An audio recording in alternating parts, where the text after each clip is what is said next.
Una reforma, en su definición más simple o más básica, se puede describir como la modificación de una cosa con el fin de mejorarla. La modificación de algo con la intención de mejorarla. El servicio del día de hoy, mis hermanos, ha tenido como propósito ser un servicio algo especial. Está en el marco de la celebración de una reforma. En este caso, esa reforma es conocida como la Reforma Protestante.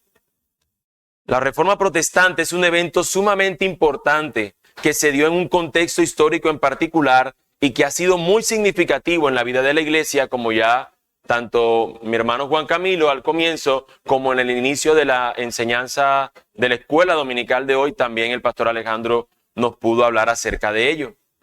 Por otro lado, mis hermanos, teniendo ese contexto, esa reforma histórica particular, también nosotros escuchamos cada cierto tiempo esta palabra en otros contextos y la verdad es que no genera mucha alegría. A veces genera distintos tipos de sensaciones. Suena a veces interesante y quizás con un poquito de alegría, pero al mismo tiempo con incomodidad cuando se trata de realizarle reformas a una casa. Cuando se trata de una reforma a una casa, la alegría es porque uno pretende que se vea mejor, pero al mismo tiempo la incomodidad de que tiene uno que quitar todo, sacudir todo, limpiar todo. Y genera eso, la reforma de un baño, de una cocina, de algún lugar de la casa. Pero quizás otra reforma, otro tipo de reforma genera entre enojo y resignación. Y es cuando hacen una reforma política o legislativa, una reforma laboral, una reforma agraria, una reforma a las pensiones o cualquier otro tipo de reforma de este tipo. Genera entre molestia, entre inconformismo, entre enojo, resignación.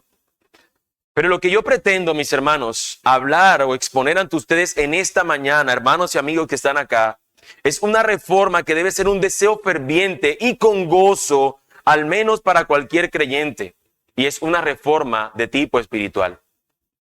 Una reforma espiritual podemos decir que es el regreso del pueblo de Dios a las Escrituras, generando consigo un impacto transformador a su alrededor para la gloria de Dios. Eso es lo que es una reforma espiritual. Repito, es el regreso del pueblo de Dios a las Escrituras, generando consigo un impacto transformador a su alrededor para la gloria de Dios. Y evidentemente esto empieza por su propia vida. En la Biblia, mis hermanos, nosotros encontramos a un rey que se distingue entre sus pares, entre los demás reyes, por ser un instrumento en las manos de Dios para llevar a cabo una reforma de este tipo, una reforma religiosa y espiritual. Estamos hablando del rey Josías, que empezó a reinar a los 8 años. Fue un instrumento que Dios usó para traer una reforma religiosa y espiritual al pueblo del Señor en ese tiempo. Y vemos que es muy interesante, muy bueno para nosotros recordar o traer a nuestra memoria, o si no lo conocías, traer esta historia para aprender de ella cómo luce al menos una reforma espiritual. ¿Cuáles son esos elementos que pudiéramos ver allí y considerar también para nosotros el día de hoy? Así que vamos a leer los versículos del 1 al 7 como manera introductoria de esta historia, de manera introductoria. Josías tenía 8 años cuando comenzó a reinar y reinó 31 años en Jerusalén. El nombre de su madre era Jedida, hija de Adaía de Boscat. Hizo lo recto ante los ojos del Señor y anduvo en todo el camino de su padre David. No se apartó ni a la derecha ni a la izquierda. Y en el año 18 del rey Josías, el rey envió al escriba Safán, hijo de Azalía, de Mesulam, a la casa del Señor, diciéndole: ve al sumo sacerdote Hilcías para que cuente el dinero traído a la casa del Señor, que los guardianes del umbral han recogido del pueblo, y que lo pongan en mano de los obreros encargados de supervisar la casa del Señor, y que ellos lo den a los obreros que están asignados en la casa del Señor para reparar los daños de la casa, a los carpinteros, a los constructores y a los albañiles, y para comprar maderas y piedra de cantería para reparar la casa. Pero no se les pedirá cuenta del dinero entregado en sus manos, porque obran con fidelidad. Esta es la introducción. Esto es lo que nos presenta. Ellos están preocupados por el templo del Señor, por arreglarlo y porque se vea bien. Esa es la única intención con la que tiene este rey. Él entiende, este es el lugar, esta es la casa del Señor, este es el templo, hay que tenerlo bien. Y él entonces, de sus recursos del Estado, por decirlo de una manera, los otorga, entrega para que pueda entonces hacerse esta reforma meramente arquitectónica a la casa del Señor. Es interesante ver la edad en la que él comienza a reinar, tan solo 8 años. Lo curioso es que no se menciona como en otras ocasiones que se menciona, este es el hijo de fulano para que reine, sino que se hace énfasis en su madre. No tenemos razón para ver por qué se hace, pudiéramos especular. No hay razón para poder ver por qué se menciona específicamente el nombre de esa madre, pero lo que sí se nos dice es algo que siempre es la carta de presentación de los reyes. Usualmente todos los reyes que vamos a encontrar, tanto en crónicas como en los libros de reyes, siempre van a tener esa consigna, si hizo lo recto o si hizo totalmente lo contrario ante los ojos del Señor. Siempre está esa consigna. No importa cómo se inicie la presentación de él, siempre va a incluir este fragmento. En este caso nos dice de él que él hizo lo recto ante los ojos del Señor. Y nos menciona algo muy particular porque nos dice que anduvo en todo el camino de su padre David. Él no era un hijo inmediato de David. Él pertenecía, sí, a la dinastía davídica o pertenecía a la familia de David, pero él no era sino tal vez un tataranieto. O sea, él viene mucho después del rey David. Pero así como David lo tenemos como el hombre conforme al corazón de Dios, se nos especifica, él es un hombre como ese David, temeroso del Señor. Su deseo inicial, mis hermanos, únicamente lo vemos allí que se enfoca en una reforma de tipo arquitectónico. Y muchas veces nosotros pudiéramos vernos como haciendo un tipo de reforma de este tipo, solamente una reforma de fachadas y tal vez no una reforma real que se necesite hacer desde los mismos cimientos, que es a donde el Señor va a llevar esta historia. Estando en las ocupaciones de llevar a cabo esta reforma arquitectónica, esta reforma meramente de fachadas, se va a llevar a cabo un descubrimiento que es el que producirá grandes cambios alrededor del rey mismo y de su reino. Un descubrimiento que es una tremenda sorpresa si uno tiene en cuenta que se está tratando del pueblo de Dios. En la palabra de un autor acerca de este evento, él dice, la reforma de Josías, a mi juicio, presenta un cuadro perfecto de la situación religiosa contemporánea y cómo Dios aviva la obra a través de hombres piadosos dispuestos a agradar a Dios y por ende ser bendición de su pueblo. Eso es lo que va a pasar a través de la historia de Josías. Mis hermanos, lo que está escondido es la misma palabra de Dios como se nos va a mostrar acá. Ese es el descubrimiento al que ellos van a llegar y cómo luego se produce una reforma a causa de ese enorme descubrimiento. Y yo pudiera decirles, mis hermanos, que si tú quieres ver una reforma espiritual en tus días, en nuestros días queremos verla, debemos empezar por nosotros, queremos empezar esa reforma por nosotros, en nuestras familias, en nuestra comunidad, en nuestro barrio. Debemos saber, mis hermanos, que una reforma de este tipo debería contener ciertos elementos que no pueden quitarse. Son elementos que debería contener una reforma para que pueda entonces llamarse reforma, si no simplemente pudiera tratarse de una pintura en una fachada.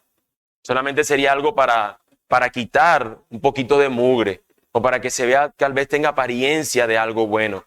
Para que una reforma se dé, debe tener unos elementos. Pueden haber muchos más, pero al menos estos 4 elementos que voy a mencionar son los indispensables, imprescindibles, necesarios, elementales, irreemplazables para que esta reforma se pueda llevar a cabo.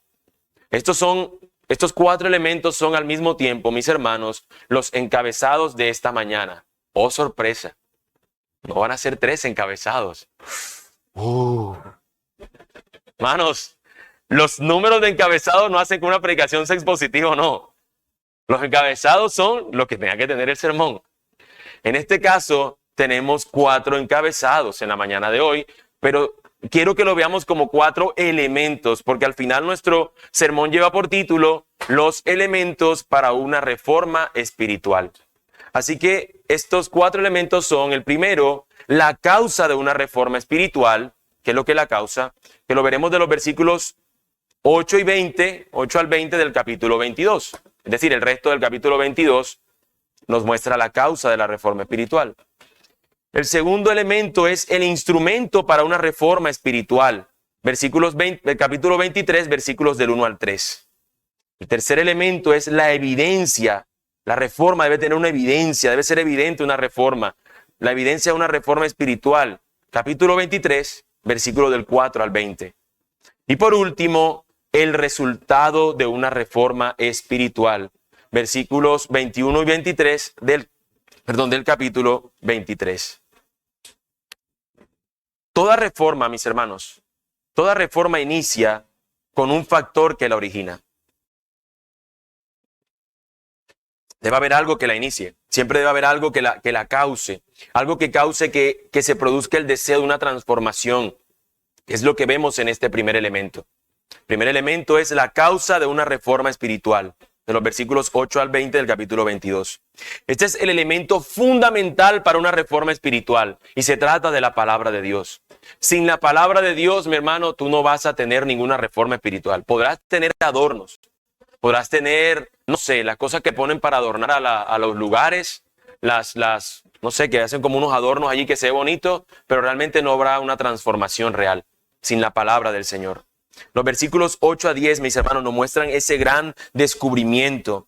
Entonces el sumo sacerdote Hilcías dijo al escriba Safán: he hallado el libro de la ley en la casa del Señor. E Hilcías dio el libro a Safán, y éste lo leyó. Y el escriba Safán vino al rey y trajo palabra al rey diciendo: sus siervos han tomado el dinero que se halló en la casa y lo han puesto en manos de los obreros encargados de supervisar la casa del Señor. El escriba Safán informó también al rey: el sacerdote Hilcías me ha dado un libro. Y Safán lo leyó en la presencia del rey. La palabra de Dios, mis hermanos, estaba como entre escombros en el templo del Señor. Y eso suena bien raro. Y yo no tengo que hacer mucho trabajo para decir que hoy también hay púlpitos que tienen la palabra del Señor escondida como entre escombros. Y por eso suele pasar también que incluso creyentes o incluso personas que se han llamado cristianos por mucho tiempo, cuando encuentran la verdad dicen: esto es increíble, porque la palabra la habían tenido escondida durante mucho tiempo entre escombros. No se leía, no se predicaba, parecía ser el templo del Señor, pero no lo era. Y eso es lo que era esto, como lo vamos a ver más adelante, realmente para qué estaban utilizando el templo. Así que aquí lo increíble, mis hermanos, es que en la casa del Señor se descubre de repente la palabra del Señor. La ley del Señor se tenía totalmente escondida. ¿Qué es un pueblo, mis hermanos, sin la palabra de Dios? ¿Qué clase de pueblo de Dios es si la palabra de Dios no es la palabra en la cual Él se fundamenta? Aquí se presentan dos tipos de informe. Este hombre llega ante el rey y le presenta dos informes. Bueno, este es el informe arquitectónico. Esto es lo que está pasando. Ya le di el dinero, está pasando esto. Pero ese informe no cambia. Una mera fachada y un intento de fachada no cambia nada. Eso no cambia el asunto allí. El rey se queda normalmente tranquilo recibiendo el informe, pero el contenido del siguiente informe va a producir algo en el rey. Cuando se va a leer ese informe, como lo vamos a ver, mis hermanos, produce un cambio, produce algo en el rey mismo. Este libro, más bien un rollo, no era un libro como tener así un libro de la Biblia. Recuerden que en ese tiempo eran rollos. Este rollo, cuando es leído, produce algo porque es la palabra del Señor, por más que esté llena de polvo, por más que esté medio con apariencia de rota. Realmente, mis hermanos, es la palabra de Dios y es viva. Es viva. Y cuando ella sopla, cuando ella habla a un muerto, lo trae a la vida. Es el poder transformador de la palabra. Y aquí está este rey que solamente está enfocado en la fachada. Uno que hace las cosas rectas ante los ojos del Señor, se nos dice, que se guarda para el Señor desde muy niño. Sin embargo, la palabra del Señor produce Él en el efecto que produce en cada creyente. Traerlo a la vida y seguir alimentándolo para vida. Versículo 11 nos dice: cuando el rey oyó las palabras del libro de la ley, rasgó sus vestidos. Él se enteró allí que él estaba viviendo de una manera, y su pueblo, el pueblo del Señor, estaba viviendo de una manera totalmente contraria a lo que el Señor mandaba. En señal de duelo y aflicción por su ignorancia a la ley de Dios, este rey termina rasgando sus vestiduras, ya que entiende que no están guardando la ley del Señor. Él sabe que están haciendo lo que no es agradable ante él. Acto seguido a esto, el rey enviará a sus servidores que consulten al Señor acerca de esto. Él llama a los suyos y le dice: lo que sea que le produjo esto que nos está diciendo, que rasgó sus vestidos, que lo lleva a una sensación de que ellos han hecho lo incorrecto ante los ojos del Señor, inmediatamente lo lleva a que Él mande a los suyos a que consulten al Señor acerca de estas claras advertencias que encuentra en el texto. Él dice: vayan, consulten al Señor por mí, por el pueblo y por toda Judá, acerca de las palabras de este libro que se ha encontrado, porque grande es la ira del Señor que se ha encendido contra nosotros, por cuanto nuestros padres no han escuchado las palabras de este libro, haciendo conforme a todo lo que está escrito de nosotros. La palabra de Dios le estaba diciendo al pueblo de Dios cómo tenía que vivir, y él encuentra que ellos están viviendo completamente distinto a como habían sido llamados a vivir. De manera que al encontrarse con esto, él se da cuenta que Dios ha dicho qué va a hacer si su pueblo vive como está viviendo. La ira del Señor va a venir sobre su pueblo. Así que él llama para que vayan a consultar al Señor, para que vayan a aquel que en este tiempo va a ser una mujer en particular, la que es la profetisa, que es la que va a terminar diciéndoles a ellos qué significa este descubrimiento, qué significa lo que la palabra de Dios ellos han leído. El rey entiende, mis hermanos, que no atender y obedecer la palabra del Señor es igual que la ira del Señor acercándose a ellos. No atender a la palabra del Señor, no obedecer la palabra del Señor es igual, la ira del Señor está cercana. Es igual. Y nosotros lo encontramos en la Escritura. Cuando nos dice que la ira del Señor, que lo veíamos ahorita, está sobre los impíos, estaba sobre nosotros. La ira del Señor está cercana, como también está su venida y la esperanza que tenemos nosotros, los creyentes, en ello. Mis hermanos, esto no es ajeno a lo que sucedería siglos más adelante con la necesidad de la iglesia de tener que regresar a la palabra. Siglos más adelante a esto sucederá una situación similar, donde la necesidad de centrarse en la palabra de Dios es vital. Y antes de ir a lo que ustedes están imaginando, que es la Reforma Protestante, la Escritura misma nos muestra una situación donde la misma iglesia se ha desviado de la palabra. En Apocalipsis, en el mensaje de las 7 iglesias, ¿qué es lo que el Señor le hace querer entender a las iglesias? Que tiene que volver ¿a dónde? A la palabra. Que se ha alejado de una u otra manera de la misma palabra. Por ejemplo, Apocalipsis 3:3, el ejemplo negativo que encontramos en la iglesia de Sardis. Acuérdate pues de lo que has recibido y oído, guárdalo y arrepiéntete. Por tanto, si no velas, vendré como ladrón y no sabrás a qué hora vendré sobre ti. Similar a lo que está diciendo el rey Josías, la ira del Señor era sobre nosotros. ¿Por qué? Porque ignorábamos su palabra, como la iglesia de Sardis. Recuerda lo que tú tenías que haber recordado. Recuerda lo que yo te he dicho. Acuérdate pues de lo que has recibido y oído y guárdalo. Porque si no, ni te darás cuenta cuando vendré, como un ladrón en la noche, nos dice el texto en Apocalipsis. Pero al mismo tiempo hay un ejemplo positivo. Ahí en el mismo capítulo 3 de Apocalipsis, versículos 10 y 11. Porque has guardado la palabra de mi perseverancia, yo también te guardaré de la hora de la prueba, esa hora que está por venir sobre todo el mundo para poner a prueba a los que habitan sobre la tierra. Vengo pronto, retén firme lo que tienes para que nadie tome tu corona. Claramente aquí el Señor le dice, estás haciendo bien, estás guardando mi palabra. Y aun cuando llegue la hora, como este ladrón en la noche, como la ira del Señor que habla Josías, aun cuando llegue, tú permanecerás, porque serás guardado. Has guardado mi palabra. Así que el pueblo del Señor es el pueblo que tiene como tesoro también la palabra del Señor. Ese es el fundamento de su vida misma. Eso, mis hermanos, es lo que nosotros debemos tener, que es lo que causa esta reforma y es el fundamento que se debe tener. Siglos más adelante, siglo XVI, la iglesia se ha encontrado por mucho tiempo en oscuridad. Una época llamada, un periodo conocido como el oscurantismo. La palabra del Señor está como escondida hasta que ésta es hallada y termina siendo expuesta, lo cual produjo ese evento magno que hemos llamado, que conocemos como la Reforma Protestante, cuando la palabra del Señor volvió a la luz. Por eso hay un emblema de la Reforma en latín que dice post tenebras lux, después de las tinieblas, la luz. El Señor reveló lo que debía ser revelado, como este pueblo en este preciso instante del rey Josías. Hoy en nuestros días, mis hermanos, también la iglesia de Cristo necesita descubrir la verdad, sostenerse en la verdad y mantenerse fiel a la verdad. Esa verdad no es otra sino la palabra del Señor. La palabra de Dios es luz y donde ella llega disipa totalmente la oscuridad, haciendo que sea posible que se vean la realidad de las cosas. Este pueblo de Dios vivía de espaldas a Dios. No se nos puede olvidar, mis hermanos, lo absurdo y ridículo que es un pueblo de Dios sin la palabra de Dios. Esto es totalmente absurdo. Y yo estoy seguro que si hiciera la pregunta todos estaríamos de acuerdo. Sí, es absurdo el pueblo del Señor escondiendo la palabra. Como también es absurdo cuando nosotros no la leemos un día. Así de absurdo es. Así de absurdo es. Como cuando tú y yo decimos, oye, esta hoja sí estaba sucia.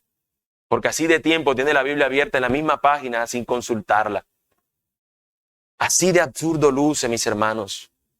Este pueblo estaba dedicándose a construir algo que consideraba importante mientras ignoraba al mismo tiempo lo que la palabra de Dios demanda.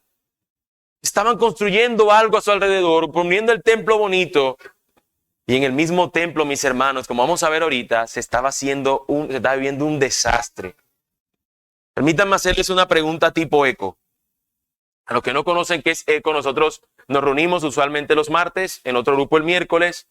Y lo que es el sermón, a través de estos grupos pequeños, que es este grupo eco, nosotros compartimos de lo que aprendemos y es aplicado el sermón a través de ciertas preguntas. Lo hacemos usualmente en 3 semanas. Y usualmente hacemos una pregunta. Esto no quiero decir que esta sea la pregunta del eco, pero al menos una pregunta tipo eco. ¿Qué es eso que estás construyendo y que te mantiene entre escombros la palabra de Dios? ¿Qué es eso, mis hermanos? Que tú lo consideras como yo debo poner mi vida, toda la atención en esto, descuidando al mismo tiempo lo que no deberías estar descuidando. ¿La palabra del Señor está perdida? ¿O realmente la palabra de Dios puede ser hallada en tu vida misma? El rey Josías, mis hermanos, al verse así, acto seguido envía a consultar al Señor. Los versículos 14 al 20 nos van a mostrar acerca de esta consulta. Se nos dice que sus siervos van donde una profetisa que se llama Hulda. Y ella es la que da una profecía que entre cierta manera tiene 2 destinatarios. La profecía de Hulda tiene 2 destinatarios. Primer destinatario, el pueblo de Dios. Segundo destinatario de su profecía, el rey mismo. Estos son los 2 destinatarios. En el primer destinatario, que es el pueblo de Dios, de la profecía de ella le dice, la ira del Señor vendrá sobre ustedes. No hay chance.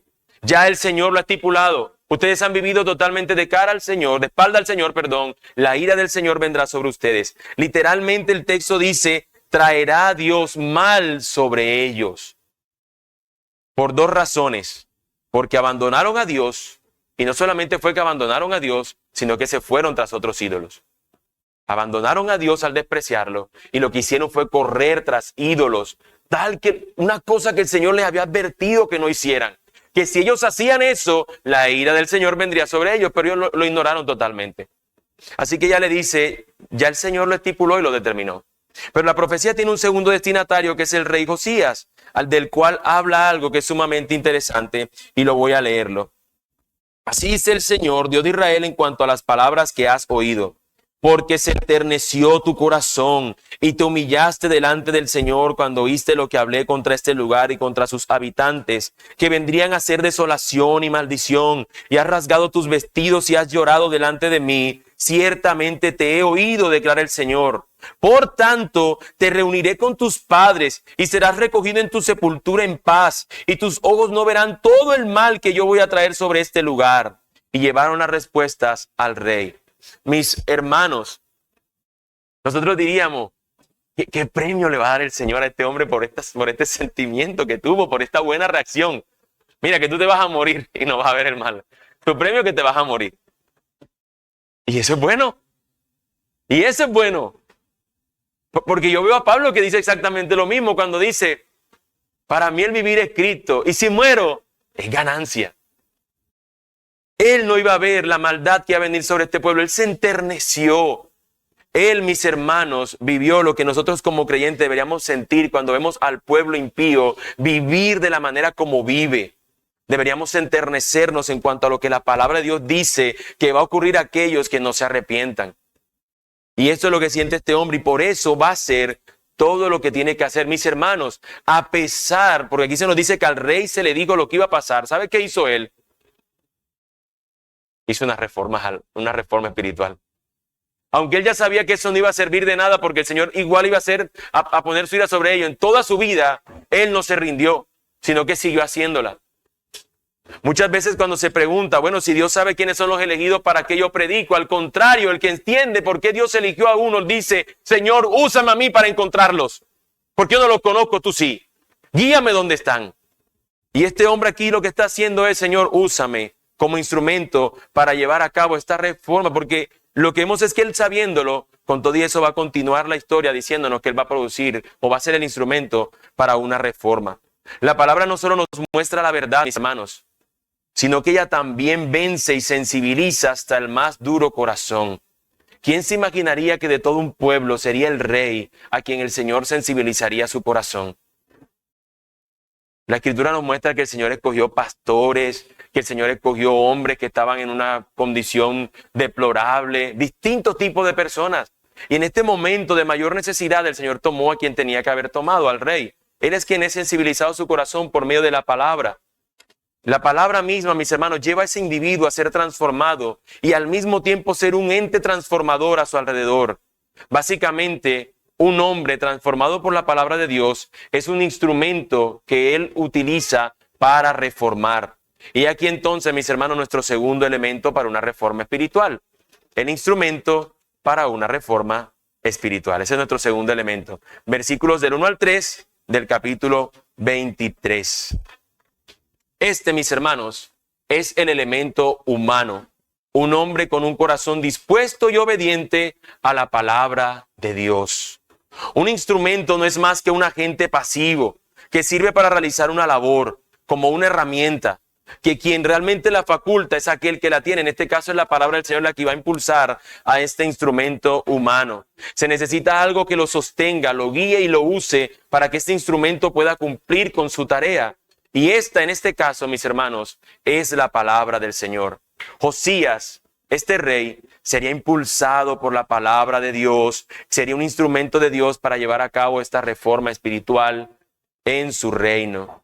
Lo primero que él hace, mis hermanos, es reunir a su pueblo y enseñarles tal descubrimiento. Versículos 1 y 2 del capítulo 23.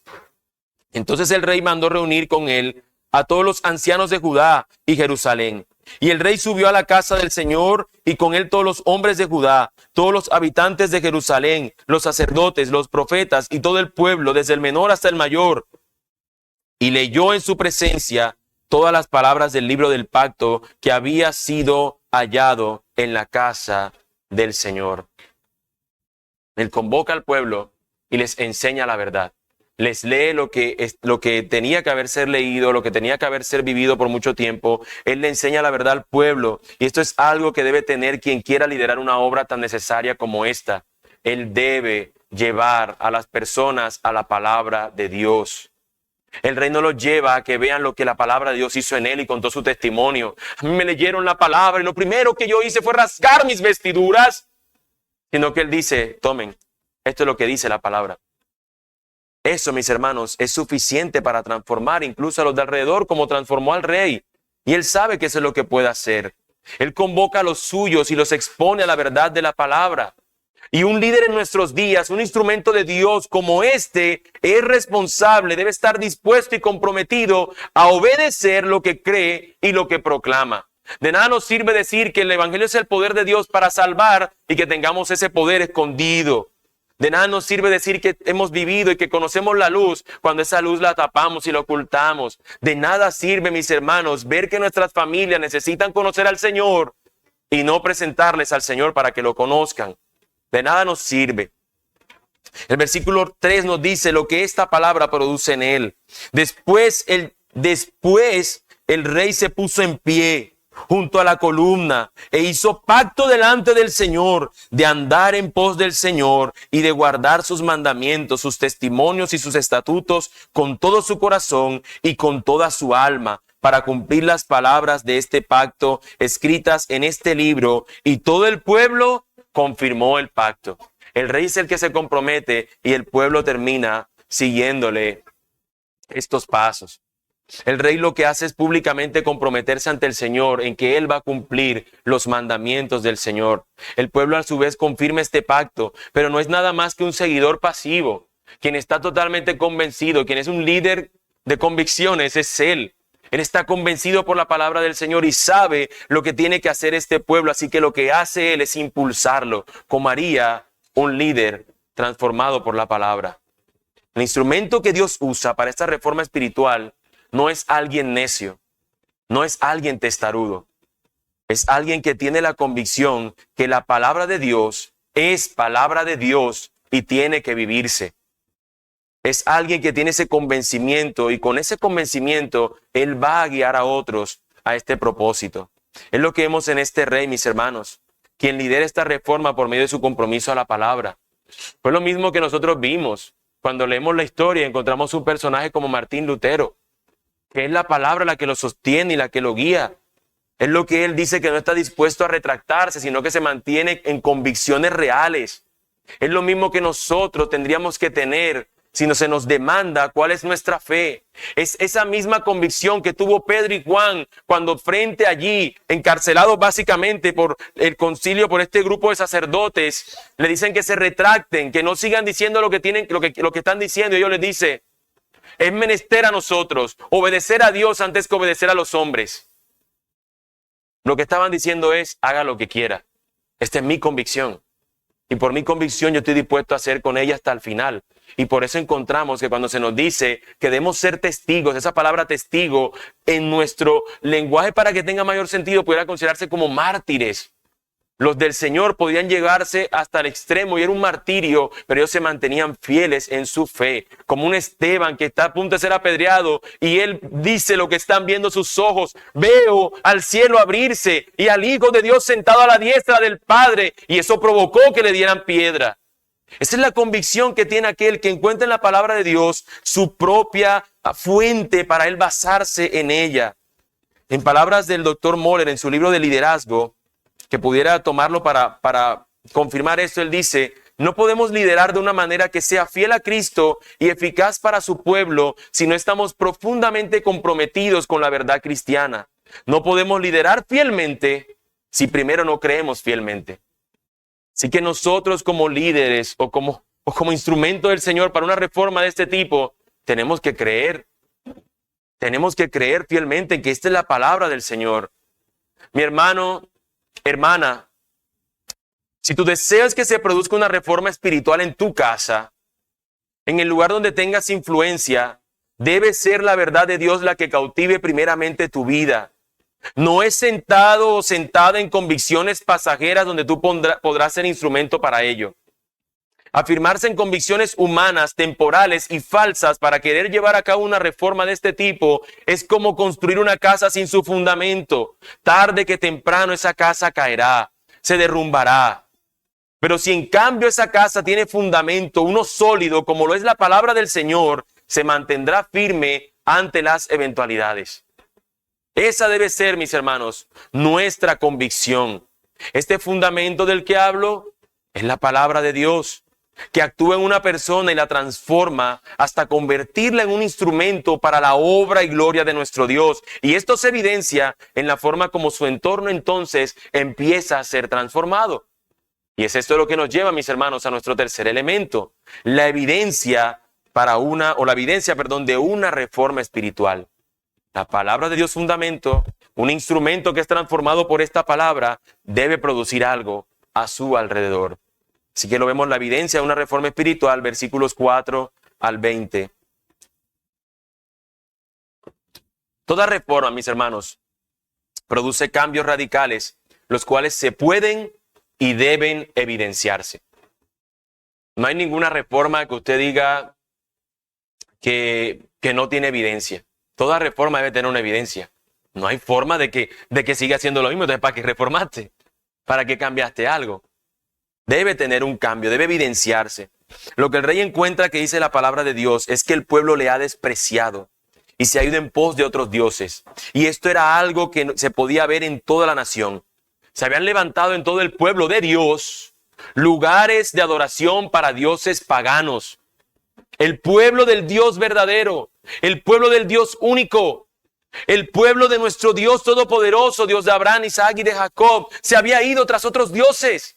Y no solamente un Dios por ahí, se había convertido el pueblo del Señor en, ¿cuál es el Dios que tú quieres? Toma, ya vete para allá, que hay un Dios, ese Dios es para ti, ahí está. Se había convertido en un mercado de dioses, cada uno conforme a lo que quisiera cada uno de estos habitantes. Se habían levantado lugares para la adoración a dioses paganos, y es hasta que la palabra de Dios le abre los ojos a Josías que él ve el pecado en el que estaban viviendo. Mis hermanos, el rey había visto todos estos lugares, y no es hasta que la palabra de Dios es evidente a su vida y llega a su vida es que él se da cuenta que esto no tenía que ser así. Es la palabra del Señor lo que nos hace ver a nosotros cuáles eran los ídolos de nuestra propia vida. Antes nosotros vivíamos y nos deleitábamos en todas estas cosas. Es la palabra de Dios la que nos hace entender estas cosas. Lo primero que hace Josías, mis hermanos, es empezar ¿por dónde? Por la casa del Señor, por el templo. Así que él se dirige en el templo. Se nos dice que ahí se tenían vasijas e instrumentos que eran para Acera y para Baal. Un templo que era para el Dios vivo tenía dentro de sus lugares o dentro de sus elementos de adoración vasijas y utensilios que eran para adorar a un Dios que no era nuestro Dios. Tú puedes ver la magnitud del asunto. El templo de Dios no era que tenían otra casa creada para Baal y una para Acera, no. El mismo lugar de adoración al Dios vivo, donde se sacrificaban animales para glorificar al Señor, para perdón de los pecados. Bueno, eso no importaba ya. Tenían ahora a Acera y a Baal. A Acera y a Baal. Mis hermanos, lo que hace este hombre es entrar al pueblo del Señor y quemó todo y lo redujo a polvo, nos dice el texto. Habían allí sacerdotes dedicados a esta adoración y Josías los echó de allí. A los sacerdotes que se dedicaban a esto. Se nos dice también que allí se adoraban a las constelaciones, al sol, a la luna, a los astros. También él expulsa a estos adoradores de estas cosas y saca todos estos elementos de la casa del Señor. Mis hermanos, no solamente eso, sino que en la casa del Señor había una casita, un lugar pequeño dedicado a la prostitución. En la misma casa del Señor. El Dios Santo estaba siendo profanado su nombre. Estaba siendo despreciado. Y la prostitución estaba sirviendo como señal de adoración pagana a la diosa Acera. Y en medio de todo esto, mis hermanos, el pueblo de Dios ni se daba cuenta que estaba pecando, ni se inmutaba, sino hasta que apareció y dio luz, ¿qué? La palabra del Señor. Y utilizó un instrumento para que trajera esta verdad al pueblo. Se nos cuenta, y siguen los versículos más adelante, 8 y 10, se nos cuenta de más profanaciones por parte de Josías a los lugares de adoración pagana. Él todo lugar que iba encontrando lo iba destruyendo. Y como se consideraban sagrados, entonces lo que estaba haciendo él era profanando esos lugares, acabando totalmente con ellos. Sobre el final de los versículos 8 y 10, en el versículo 10, mis hermanos, se nos dice que él destruyó el Tofet. Si esto que hemos visto nos parecía, mis hermanos, terrible, la prostitución en la casa del Señor, las imágenes, las vasijas, en el Tofet lo que era, mis hermanos, era un lugar de adoración al dios Moloc. Y los que no saben quién era el dios Moloc era un dios que demandaba que los adoradores de él entregaran a sus hijos y los sacrificaran a su nombre. Así que este era un lugar donde estaba, sin verse, estaban la sangre de muchos niños que habían sido sacrificados allí. Y lo que él hace es destruir este lugar también, porque esta adoración aberrante a ese malvado y falso Dios estaba también entre el pueblo del Señor. Los versículos 11 al 16 nos van a mostrar que él sigue derribando más altares y símbolos y estatuas de adoración pagana. Había de hecho un lugar especial para la adoración al dios Sol. Se existía la creencia, no sé cuántos conocen mitología griega, pero era la creencia muy popular también entre los griegos, de que el Sol no era más que un dios montado en un carro, no un carro como el que conocemos hoy obviamente, sino un carro estos que son impulsados a caballo. Y era como que el dios del sol era un hombre, un dios pues montado en este carro, accionado por caballos, y él recorría todos los días, era su recorrido, y por eso brillaba, y tú decías, ya va el dios sol con su carro, nos está alumbrando. Esa era la adoración de muchos. Y lo que hace él era que los reyes tenían un tremendo establo con los mejores caballos, porque estos eran los caballos del dios sol. Y lo que hace este rey, o el impulso de esta reforma, es acabar con esos carros. Destruir la adoración a este dios sol. Mis hermanos, no solamente eso, sino que también se suma el derribar los dioses Astoret, Quemos y Milcón, que entre otras cosas, mis hermanos, la adoración a estos tres reyes eran templos, eran lugares que había levantado el mismísimo rey Salomón. Salomón, el de la sabiduría del Señor, o el que el Señor le dio sabiduría, levantó estos lugares en adoración a estos reyes paganos. Y este hombre, impulsado por la palabra de Dios, también toma y destruye estos lugares. ¿Cuántas veces nosotros no vemos que hay hombres que prometen ciertas cosas o que quieren hacer ciertos cambios, pero cuando se enfrentan a alguien o que hay un cierto renombre, dicen, no, hasta ahí me meto? No, yo no, ¿cómo voy a meter con el rey Salomón, con lo que él ha construido? Hasta allá no llega mi fundamento. No, porque él sabe que es mejor obedecer a quién, a Dios y su palabra, antes que temer a los hombres. Y él va, y aunque lo haya construido Salomón, él toma y derriba estos lugares, mis hermanos. Este asunto no impide que este hombre destruya lo que se encuentra allí. Como podemos ver, mis hermanos, tenemos Acera, Baal, Moloc, Quemos, Milcón, Astoret. Era un cóctel de dioses. Sírvete del que tú quieras, te lo tenemos. Ah, el dios Sol, también. Que la luna, que las estrellas, también. Era un cóctel, era un restaurante, un buffet de dioses para que se sirviera el pueblo con lo que quisiera. Pero saben que dentro de todo esto, el Dios vivo y eterno era ignorado. Su palabra era tenida por nada.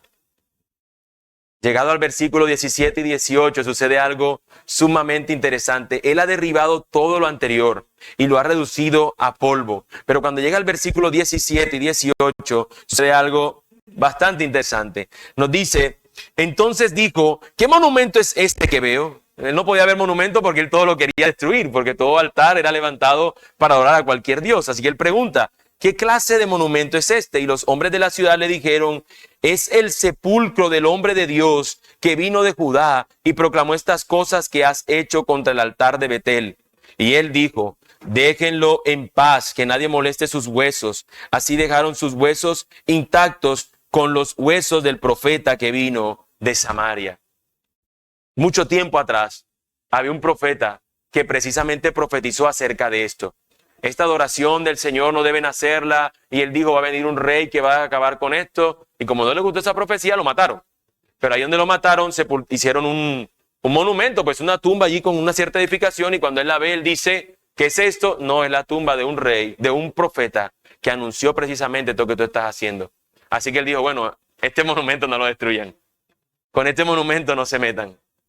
Pero no era solamente porque anunciaba de él, mis hermanos, era porque la palabra de Dios, o podemos ver cómo la palabra de Dios se cumplió, cómo el Señor fue fiel en cumplir lo que había de hacerse. La expedición de este rey llegaría hasta Samaria. Su expedición de derribar todos estos lugares de adoración pagana lo lleva hasta Samaria. Y allí terminaría, o por lo menos hasta ahí nos narra la historia, terminaría también lo que anteriormente había hecho.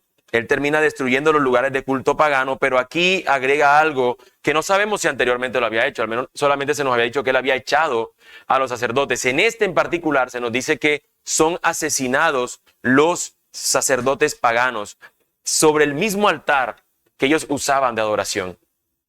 Es así, mis hermanos, como este rey obedece la palabra del Señor y se convierte en un instrumento de Dios usado para que ésta sea evidente en el cumplimiento de sus estatutos. La palabra de Dios le exigía a su pueblo, mis hermanos, una única adoración a Él. Y solo para mencionar, mis hermanos, leeré de los 10 mandamientos los primeros. El primer mandamiento nos dice, no tendrás otros dioses delante de mí. Ellos no están viviendo así. Luego nos vemos que nos dice, no te harás ningún ídolo, ni semejanza alguna de lo que está arriba en el cielo, ni abajo en la tierra, ni en las aguas debajo de la tierra. No los adorarás ni los servirás, porque yo, el Señor tu Dios, soy Dios celoso, que castigo la iniquidad de los padres sobre los hijos hasta la tercera y cuarta generación de los que me aborrecen. Y muestro misericordia a millares, a los que me aman y guardan mis mandamientos. Ya ellos estaban advertidos. Y con todo y eso, no adoraron al Señor, no lo tuvieron como su Dios, adoraron otros dioses y se crearon también imágenes para adorarlo de las cosas creadas por el Señor. El rey, mis hermanos, lo que está haciendo es actuar en consecuencia a lo que es el mandato explícito de Dios. Todo debería ser sacado de esa adoración, toda esa adoración pagana, y en cambio tener una adoración al Dios vivo. Una reforma espiritual, mis hermanos, no solo es abrir la palabra de Dios, no es solo tener un corazón que muestra arrepentimiento. Esta se debe evidenciar en el hecho de que se derriben las cosas que no agraden al Señor, que se deje de practicar y considerar lo que es profano y pagano, y en cambio ir en pos del Señor. Eso es lo que tiene que hacer el pueblo. Se debe dejar de hacer lo malo ante el Señor, sí es cierto, pero se debe empezar a hacer lo agradable ante Él. Y es eso lo que nos conduce a nuestro último elemento. El resultado de una reforma espiritual, versículos 21 y 23.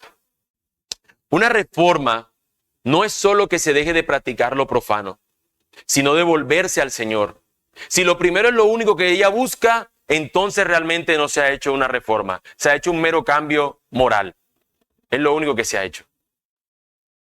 Los versículos 21 y 23 nos dicen, mis hermanos: entonces el rey ordenó a todo el pueblo: celebren la Pascua al Señor su Dios, como está escrito en este libro del pacto. En verdad que tal Pascua no se había celebrado desde los días de los jueces que gobernaban Israel, ni en ninguno de los días de los reyes de Israel y de los reyes de Judá. Solo en el año 18 del rey Josías fue celebrada la Pascua al Señor en Jerusalén.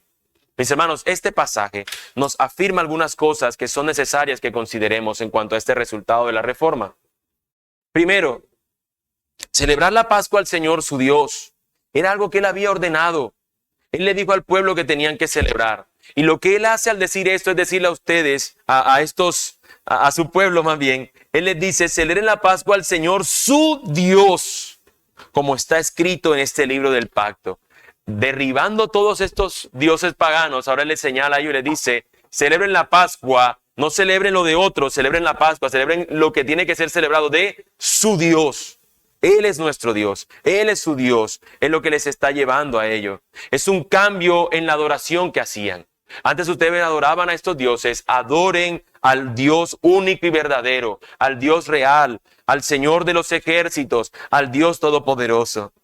Segundo acto, mis hermanos, o segundo asunto más bien que nos presenta aquí, es que ningún rey había celebrado la Pascua hasta este día. Y esto es sorprendente, porque ni el mismísimo David, mis hermanos, celebró la Pascua. Ni Salomón, ni mucho menos los demás que vinieron después de ellos. Ninguno la había celebrado. Y esto, mis hermanos, no es simplemente un dato allí para que lo tengamos en cuenta. Esto es sumamente importante y significativo. Y es nuestro tercer asunto acá. Porque esto no es una mera celebración. Como decir: el domingo no voy a la iglesia, ya voy al otro domingo, tengo más domingos para ir. Esto no es un mero culto. Eso no es una mera celebración que puedo tomar un día y otro día me voy para playa y otro día voy para otro lado. Este es el culto de adoración al Dios vivo. Él nos ha llamado a hacerlo, a celebrar el hecho de que Él ha resucitado. Y el pueblo aquí había considerado la salvación del Señor como nada, porque eso era lo que representaba la Pascua. La Pascua fue lo que Dios les dio a ellos como recordatorio continuo de que ellos habían sido librados de la cautividad de Egipto y Él los había salvado. Básicamente la Pascua lo que era un símbolo de la salvación del Señor. Cuando pasó, mis hermanos, ese llamado ángel de la muerte, y que cuando vio los dinteles de las casas de los israelitas pintado con la sangre del cordero, al este ángel de la muerte ver esos dinteles, él ignoró esas casas y en cambio trajo mortandad en las casas que no los tenía. La Pascua era el elemento que representaba eso, lo recordaba. El Señor nos salvó. El Señor a todos los demás los aniquiló, pero a nosotros por la sangre del cordero fuimos salvados. Y mis hermanos, ellos ignoraron esta celebración. No es cualquier cosa. Esto es como que el pueblo de Dios hoy haya olvidado la cruz, haya olvidado el evangelio y en cambio se haya ido tras otros dioses como el dinero, la prosperidad o incluso como la liberación. Cualquier otra cosa que no sea el evangelio, mis hermanos, es similar a esto. Se fueron tras otras cosas. Pero mis hermanos, eso no pasa hoy. Eso no pasa hoy. Todo el pueblo de Dios celebra la Pascua. O sea, todo el pueblo de Dios hoy tiene la cruz como su emblema, ¿cierto? Por supuesto que no. Tristemente no. Definitivamente, mis hermanos, aún en nuestros días se necesita una reforma espiritual como esta, donde se cambian los afectos por las cosas profanas, por afectos ahora a lo santo y agradable ante el Señor. Un deseo de glorificar al Dios Santo. Así que, mis hermanos, para entrar ya en una conclusión acerca de esto, quisiera usar el mismo texto para recordar todo lo que hemos visto. En este mismo texto, mis hermanos, vamos a encontrar de lo que hemos estado hablando. Versículos 24 al 30. Versículo 24 vemos la evidencia. Josías también quitó a los adivinos y a los espiritistas, los ídolos domésticos y los otros ídolos, y todas las abominaciones que se veían en la tierra de Judá y en Jerusalén. La reforma no solamente llegó a los templos, sino que también en las casas, cuando nos habla de unos ídolos domésticos. Y no solamente eso, sino que aquellos que adivinaban y esta suerte de espiritistas también él los quitó. Vemos allí la evidencia hasta dónde llegó la reforma. Y ahí mismo en el versículo siguiente, en esa misma parte del versículo, vemos la causa. ¿Por qué él hace esto? Con el fin de confirmar las palabras de la ley que estaban escritas en el libro que el sacerdote Hilcías había hallado en la casa del Señor. Y vemos el instrumento. Versículo 25, y antes de él no hubo rey como él que se volviera al Señor con todo su corazón, con toda su alma y con todas sus fuerzas, conforme a toda la ley de Moisés, ni otro como él se levantó después de él. Mis hermanos, ningún rey como este rey, en obedecer y vivir conforme a la ley del Señor, su vida ante el Señor fue recta, y lo que hizo en el pueblo fue una transformación real, al menos hasta donde él pudo vivir. Sin embargo, mis hermanos, el resultado de esta reforma no fue duradero. Versículo 26. Sin embargo, el Señor no desistió del furor de su gran ira, ya que ardía su ira contra Judá a causa de todas las provocaciones con que Manasés lo había provocado. Versículo 27. Y el Señor dijo, también quitaré a Judá de mi presencia como he quitado a Israel. Y desecharé a esta ciudad que yo había escogido, a Jerusalén y al templo del cual dije, mi nombre estará allí. Mis hermanos, el pueblo ya había quitado el nombre del Señor. Había dejado de ser el pueblo que tiene o que lleva su nombre, como muchas veces lo vemos en la escritura que se llama el pueblo de Dios. El pueblo que tiene su nombre. El pueblo mismo había despreciado el nombre de su Señor. Y ahora el Señor está actuando conforme a lo que Él había dicho. Cuando nosotros vemos que nos habla de las consecuencias de la obediencia y también las consecuencias de la desobediencia, el pueblo prefirió la segunda antes que la primera. Esta reforma que inició con este rey sería solo temporal. Duró mientras el rey vivió. ¿Por qué? Porque el Señor ya lo había dicho. Estaba determinado el Señor a cumplir su palabra. Sobre este pueblo va a venir la ira. Ya no hay manera de que no venga. Pero tú no la verás. Así que mientras él viviera, la ira del Señor no iba a venir sobre su pueblo. Querido amigo que estás aquí, este rey, por más que se volvió al Señor, por más que este rey vivió una vida casi perfecta, mira lo que nos dice el texto, que ningún rey, ni nadie antes que él, pudo vivir de la manera como él vivió. Antes de él no hubo rey como él que se volviera al Señor con todo su corazón, con toda su alma y con todas sus fuerzas, conforme a toda la ley de Moisés. Él dedicó como un asunto personal, como el lema de su campaña, el erradicar a todo esto profano. No hubo un rey que vivió como él. Sin embargo, la obra de él no fue suficiente para salvar al pueblo del Señor de la ira de Dios. Pero gracias a Dios por Cristo, gracias sean dadas al Señor por Él, porque Él sí es ese rey que con su obra satisfizo la ira del Señor, para que ahora el pueblo de Él no reciba la ira, sino que reciba la salvación. Eso es sumamente glorioso, mi amigo. Este rey que estaba por venir, que ya llegó, que es nuestro Cristo Jesús, con su obra perfecta, sí ha transformado y ha hecho una reforma en el corazón de los que le buscan. Y yo ruego, mi amigo, que el Señor tenga misericordia de ti en esta mañana. Que el Señor te guíe y te lleve a un arrepentimiento real y que tú creas en Él. Mi amigo, solamente en Cristo está la esperanza de vida eterna.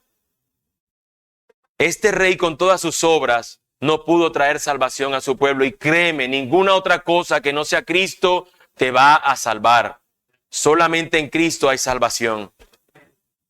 Mi hermano, la historia no termina acá. Versículos 28 y 30, hasta donde llega nuestro texto, ¿no? Nos dice: los demás hechos de Josías y todo lo que hizo no están escritos en el libro de las crónicas de los reyes de Judá. En sus días subió Faraón Necao, rey de Egipto, contra el rey de Asiria junto al río Éufrates. Y el rey Josías fue a su encuentro, pero Faraón Necao lo mató en Megido en cuanto lo vio. Sus siervos llevaron su cuerpo en un carro desde Megido, lo trajeron a Jerusalén y lo sepultaron en su sepulcro. Entonces el pueblo de aquella tierra tomó a Joacás, hijo de Josías, y lo ayudaron y lo ungieron y lo hicieron rey en lugar de su padre. El rey moriría. El rey moriría, pero mientras vivió, mis hermanos, llevó a cabo esta reforma sobre su pueblo. Este rey no vería la maldad del Señor sobre su pueblo, tal como se había anunciado. Mis hermanos, que mientras nosotros vivamos, podamos llevar a cabo la reforma a la cual el Señor nos ha llamado. Vivir conforme a su palabra y conducir a los demás a nuestro alrededor a esa misma reforma por la palabra. Hasta el día final de nuestra muerte. Sabiendo, mis hermanos, que nuestros ojos, que nuestro cuerpo jamás experimentará esa maldad. Jamás experimentará esa ira del Señor. Porque la Escritura dice que ni siquiera una lágrima de nuestros ojos saldrá, sino que toda lágrima será enjugada. Ya no tendremos más llanto ni dolor. Esos a los que están en Cristo. Mientras vivamos, mis hermanos, sea nuestra esperanza de vida nuestro Señor, pero también serle fieles a Él, viviendo una vida transformada por la palabra y también que sirva para transformar a otro, que seamos esa sal de la tierra, esa luz del mundo para guiar y conducir a otros a Jesús. Quiere el Señor usarnos, hermanos, para una reforma espiritual. Recuerda que para ella necesitas su palabra como causa y fundamento. Que tu corazón esté dispuesto y obediente a esa palabra. Que nuestras fuerzas sean entregadas a producir los cambios necesarios y que demos respuestas genuinas y humildes en adoración al Señor. Tenga de nosotros el Señor misericordia. Oremos, hermanos.